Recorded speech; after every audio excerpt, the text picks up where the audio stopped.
Засгийн газар 5 толгой ордоос 1 жилдээ 1 сая тонн нүүрс гаргана гэж тооцоолжээ. Тэгээд 1 тонныг нь $70-оор зархаар урт хөршийн нэг компанитай гэрээ байгуулсан байна.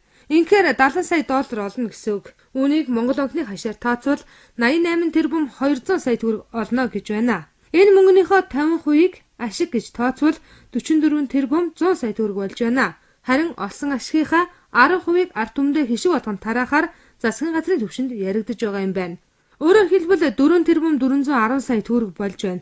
Энэ мөнгийг 2 сая 800 мянган иргэндээ хуваавал нэг иргэнд жилд 1575 төгрөг өгнө гэсэн үг ээ.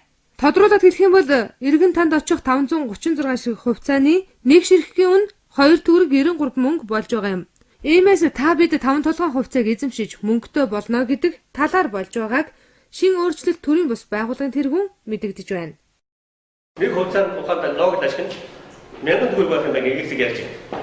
$100 байх юм байна гэдэг хэсэг ярьж байна. Тэгвэл 100 ярих тэгвэл таг мэдчихэд байгаа шүү. Улсууд нь яаж байгаа вэ? Тэгэхээр улсууд маань тэрнтэй тохируулаад өөрсдөө чэйсний хонж өгөөд ямар тэнд байрч тэгдээд авч байгаа юм биш. Засгийн газар тэгж байгаа биш. Хүмүүс нэг шуураад буруу нэлтээр хийдэг. Тийм болохгүй сэрэмжүүлж байгаа юм.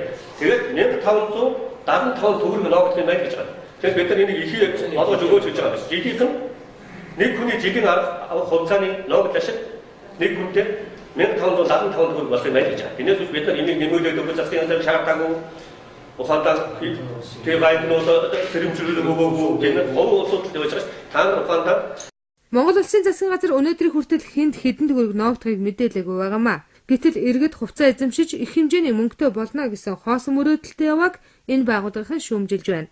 Цэнхэр ягаан тасалбарыг үзэгч та бид мартаагүй. Энэ тасалбарын нэг ширхэг нь нэг шил архины үнэтэй байсан. Тэгвэл 5 толгой хувьцаа нэг шил архины мөнгөнд хүрэхгүй нэ.